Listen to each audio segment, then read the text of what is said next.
Bapak, Ibu, dan Saudara yang terkasih dalam Tuhan Yesus Kristus, selamat malam. Dalam ibadah rumah tangga malam hari ini, kita bersama-sama kembali akan merenungkan kebenaran firman Tuhan. Untuk itu, marilah kita bersama-sama terlebih dahulu merendahkan hati dan pikiran kita di hadapan Tuhan.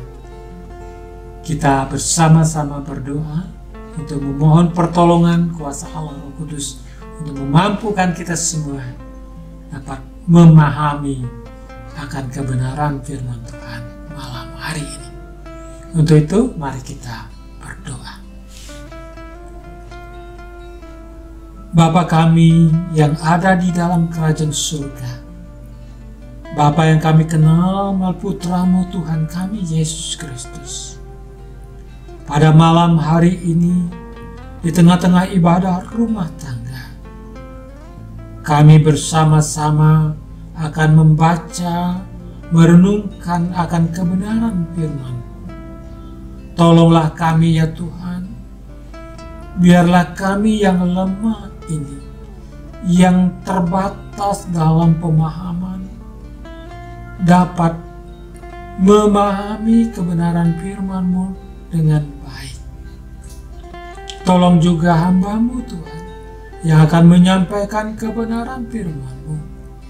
Biarlah melalui tuntunan kuasa Allah Roh Kudus, hamba-Mu sungguh-sungguh akan dapat memberitakan kebenaran firman-Mu. Dengar doa kami Tuhan, berfirmanlah kepada kami, karena kami anak-anak-Mu sudah siap mendengar firman-Mu. Amin. Firman Tuhan yang menjadi dasar perenungan kita malam hari ini terambil dari Efesus pasalnya yang keempat, ayat 1 sampai dengan ayat 7. Efesus pasal 4 ayat 1 sampai dengan 7. Firman Tuhan berbunyi demikian. Sebab itu aku menasihatkan kamu, aku orang yang dipenjarakan karena Tuhan, supaya hidupmu sebagai orang-orang yang telah dipanggil berpadanan dengan panggilan itu. Hendaklah kamu selalu rendah hati, lemah lembut, dan sabar. Tunjukkanlah kasih-Mu dalam hal saling membantu, dan berusahalah memelihara kesatuan roh oleh ikatan damai sejahtera. Satu tubuh dan satu roh, sebagaimana kamu telah dipanggil kepada satu pengharapan yang terkandung dalam panggilan-Mu.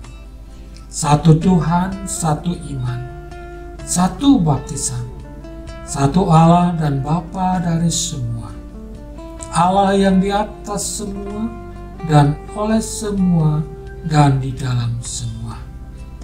Tetapi kepada kita masing-masing telah dianugerahkan kasih karunia menurut ukuran pemberian Kristus. Demikian pembacaan kita malam hari ini. Yang berbahagia tentu saja semua orang yang mendengar firman Tuhan dan menerima dalam kehidupan setiap hari.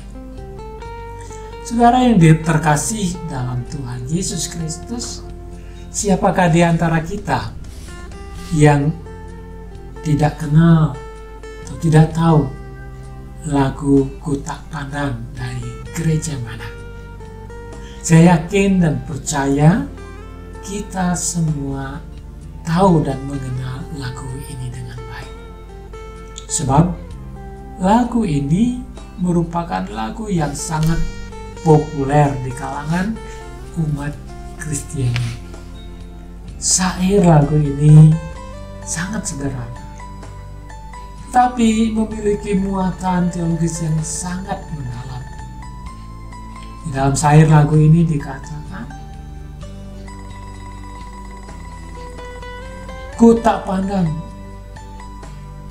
dari gereja mana, asalkan berdiri atas firman-Nya, engkau adalah saudara ataupun saudari. Jadi jelas Bapak, Ibu, dan Saudara yang dikasihi oleh Tuhan, siapapun orang yang berdiri di atas firman Tuhan, maka ia telah dipersekutukan menjadi sebuah persekutuan, persaudaraan. Mereka itu adalah saudara kita. Mereka itu adalah saudari kita. Karena apa? Karena pada hakikatnya orang-orang yang percaya kepada Tuhan telah dipersekutukan, disatukan menjadi satu keluarga. Keluarga bukan berdasarkan garis keturunan, bukan juga berdasarkan darah, keturunan darah, tetapi semata-mata kita dipersekutukan menjadi sebuah keluarga berdasarkan anugerah dan kasih Allah itu sendiri. Sungguh, hal ini merupakan sebuah anugerah Tuhan yang patut kita syukuri dengan baik.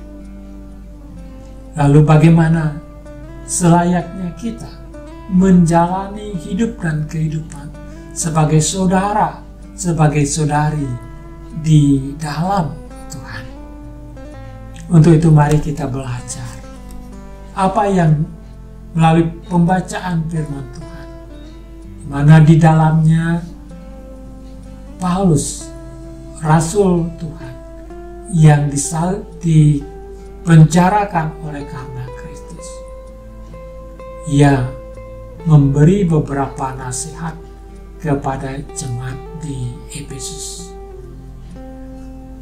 Adapun nasihat yang diberikan Rasul Paulus kepada jemaat Efesus adalah sebagai berikut.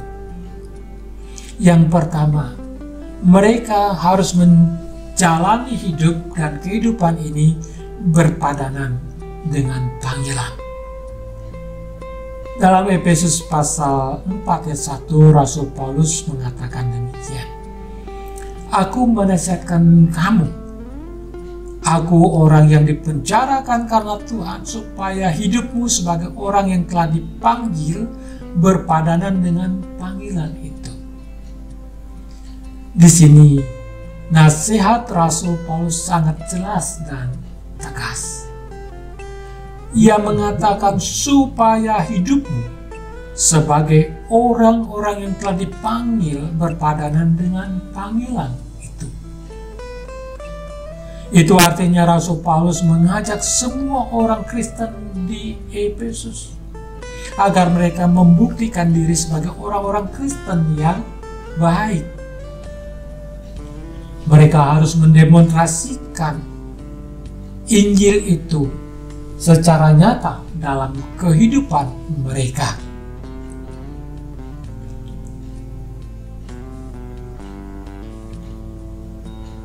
Hal ini harus mereka nyatakan baik dalam kehidupan intern sesama orang yang percaya. Demikian juga di dalam kehidupan hidup bermasyarakat, di mana mereka hidup bersama-sama dengan masyarakat. Itu artinya berpadanan dengan panggilan itu, maka umat Kristen di Efesus harus menyelaraskan kehidupan mereka dengan iman dan perbuatan.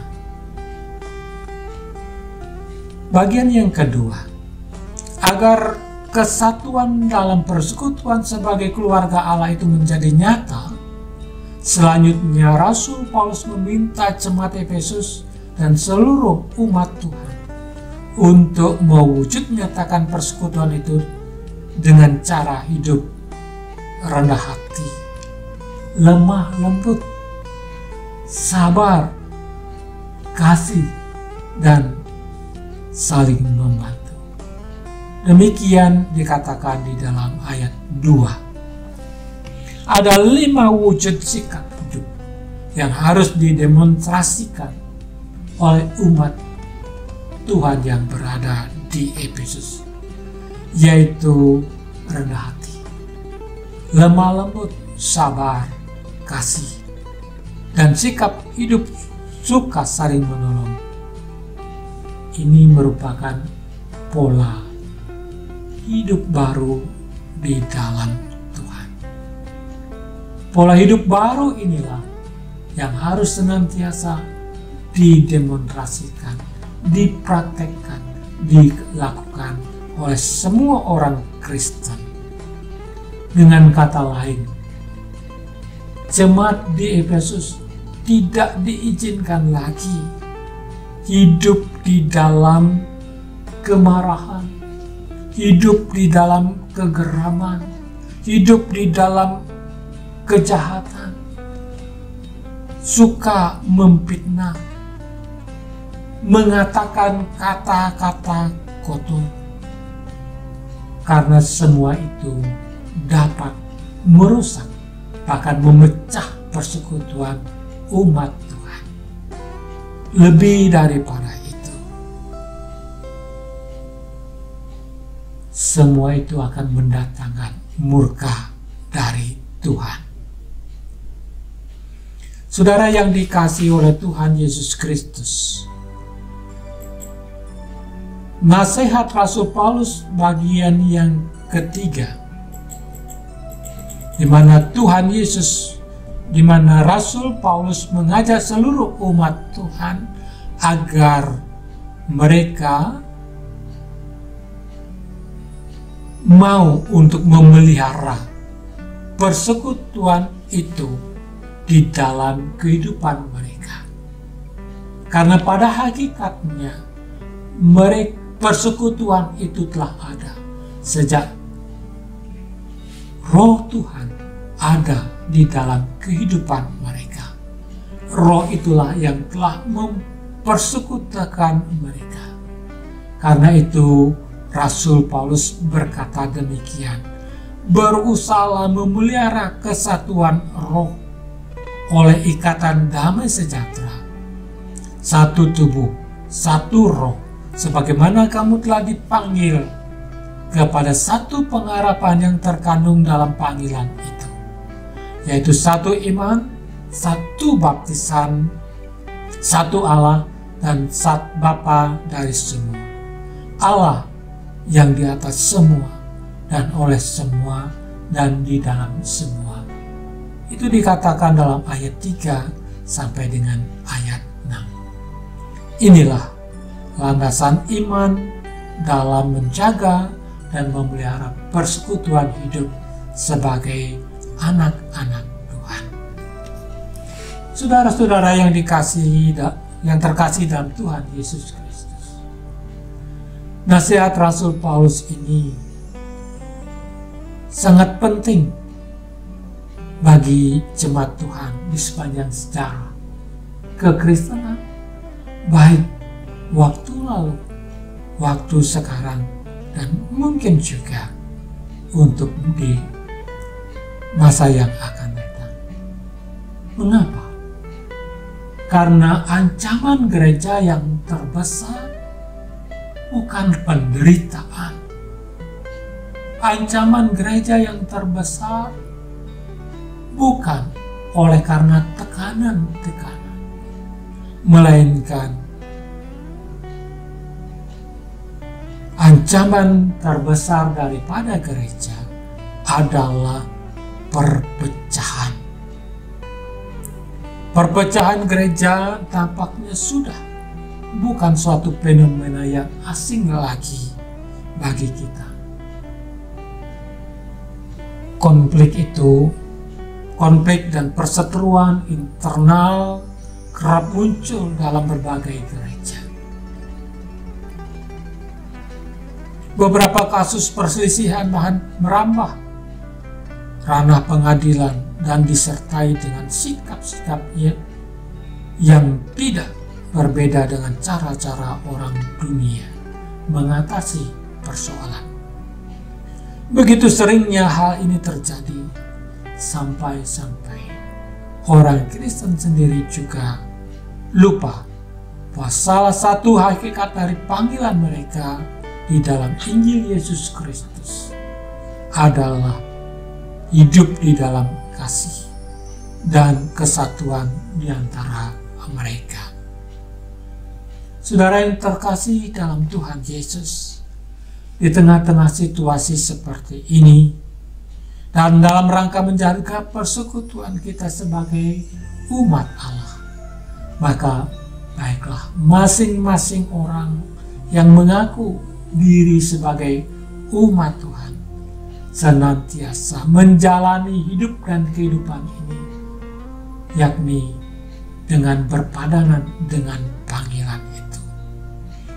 Sebagai umat Tuhan yang telah dipersekutukan dalam anugerah dan kasih Allah, kita selayaknya sudah mendemonstrasikan kasih itu, pola hidup baru itu, dengan senantiasa belajar, hidup dengan rendah hati, dan senantiasa berusaha sabar, dan dengan sadar terus-menerus berusaha menjaga persekutuan ikatan oleh Roh Kudus.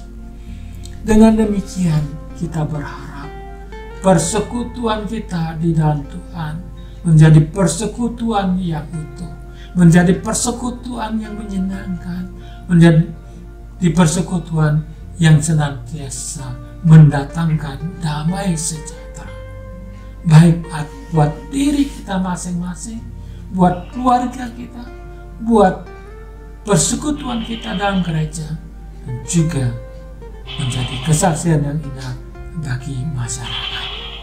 Mari kita tetap berdoa supaya kita dapat mewujudkan kasih di dalam persekutuan umat Tuhan, sebab kita semua di dalam Tuhan adalah bersaudara.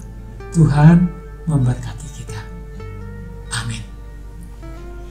Bapak, Ibu, dan saudara yang terkasih dalam Tuhan, kita akan masuk pada saat teduh, dan setelah itu kita akan menaikkan doa syafaat kita. Untuk itu mari kita tenang sejenak, kita akan memasuki saat teduh, kemudian kita lanjutkan dengan doa syafaat. Mari kita berdoa.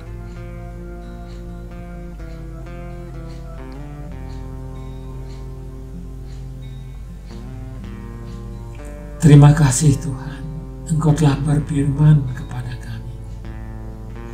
Engkau telah memberikan nasihat yang begitu penting bagi kami melalui Rasul Paulus. Bagaimana seharusnya kami selaku persekutuan umat orang-orang yang percaya menjaga persekutuan kami, menjaga keutuhan kehidupan bersama kami. Tolong mampukan kami Tuhan untuk mewujud nyatakan nasihat itu dalam kehidupan kami pribadi lepas pribadi. Tuhan Bapa di surga, sebagai wujud kepedulian kami terhadap sesama kami, saudara dan saudara kami, terlebih lagi saudara dan saudara kami dalam Tuhan, maka malam hari ini kami sepakat berdoa Tuhan bagi saudara-saudara kami yang mengalami sakit, Ibu Nyomankawi yang telah beberapa kali menjalani kemoterapi. Demikian juga kami berdoa bagi Ibu Ruminias yang juga sudah lama ada dalam keadaan sakit, dan oleh karena itu saudara kami tidak lagi dapat melakukan aktivitasnya dengan baik. Bahkan bagi sebanyak saudara-saudara kami yang ada dalam keadaan sakit, Bapa, kami percaya di dalam kuat kuasa-Mu Engkau mampu untuk memberikan pertolongan, menyembuhkan saudara-saudari kami yang sakit ini. Lawatlah mereka Tuhan, tumpangkanlah tangan-Mu yang penuh kuasa itu, jamah sakit penyakit saudara-saudara kami, agar mereka yang kini ada dalam kuasa sakit penyakit boleh terbebas dan sembuh di dalam nama Tuhan Yesus Kristus. Bapa di surga, pada malam hari ini juga kami selaku umat percaya memohon pertolongan dari Tuhan, terkhusus di dalam kami menghadapi musibah besar yang diakibatkan oleh mewabahnya virus corona. Kami bersyukur Tuhan, sekalipun wabah ini sudah menyebar kemana-mana, Engkau menjaga, Engkau memelihara jemaat-Mu, kami semua, sehingga tak seorang pun di antara kami yang terpapar oleh virus ini. Tetapi kami merasakan dampaknya, ya Tuhan. Kami mengalami kesulitan untuk beraktivitas. Kami mengalami kesulitan untuk menjalankan pekerjaan-pekerjaan kami. Hal ini berdampak pada ekonomi masing-masing keluarga kami. Oleh karena itu Tuhan, tolonglah. Bebaskanlah kami, anak-anak-Mu, bahkan seluruh umat manusia dari ancaman wabah virus corona ini. Setiap usaha yang kami lakukan dengan cara menjaga diri, kesehatan masing-masing, dengan tidak hidup di dalam perkerumunan orang banyak. Demikian juga usaha-usaha yang dilakukan oleh pemerintah kami, baik melalui tenaga kesehatan, melalui Satgas COVID-19, semua usaha yang telah dilakukan oleh bangsa dan negara kami, Engkau berkati Tuhan, supaya tidak satu pun usaha kami sia-sia. Segera kami berharap sesegera mungkin kami akan dapat menjalani hidup dan kehidupan ini secara normal. Demikianlah ya Tuhan doa syafaat kami yang kami naikkan hanya di dalam nama Tuhan Yesus Kristus. Amin. Bapak, Ibu, dan Saudara yang terkasih dalam Tuhan, kita bersama-sama akan membawa syukur, mempersembahkan syukur kita kepada Tuhan lewat persembahan kolekte kita. Sementara kita bersama-sama mempersembahkan persembahan kita, marilah kita menaikkan pujian, Ku bersyukur sebab Kau setia. Ya, kita nyanyikan bersama-sama ya. Ya, kita angkat bersama-sama.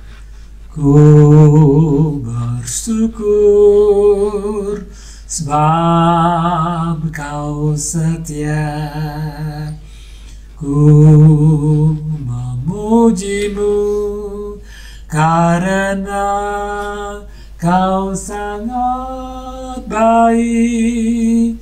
Mulialah nama-Mu, ku tinggikan, ku agungkan selama hidupku.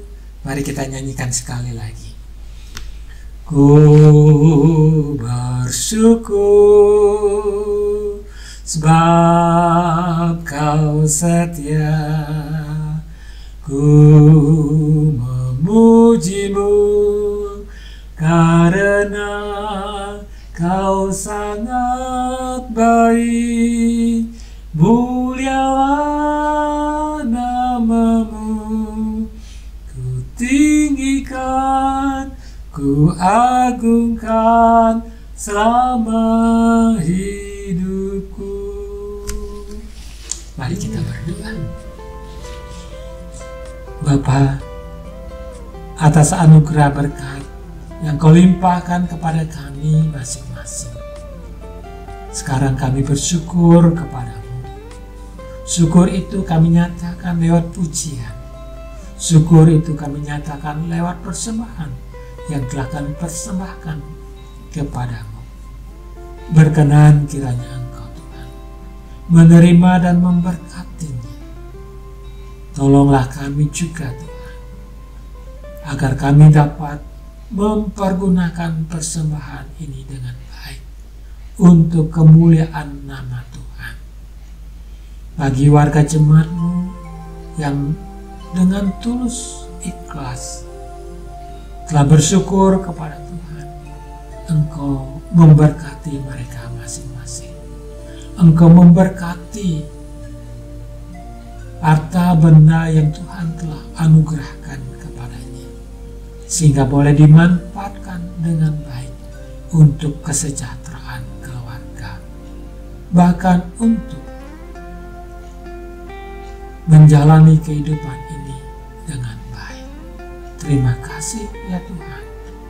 Pada akhirnya kami sekalian anak-anak-Mu mohon berkat-Mu ya Tuhan. Anugerah dan sejahtera dari Tuhan Yesus Kristus, pengasihan Allah Bapa dan persekutuan dengan Roh Kudus menyertai dan memberkati sidang jemaat sekarang ini sampai selama-lamanya. Haleluya. Amin. Haleluya. Haleluya. Haleluya. Haleluya. Haleluya. Amin. Amin.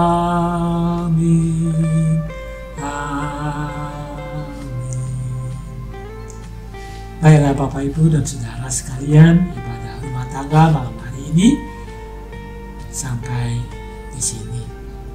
Dalam masa pandemi COVID-19 ini, marilah kita tetap senantiasa menjaga kesehatan kita agar kita tidak tertular virus yang membahayakan ini. Tuhan memberkati.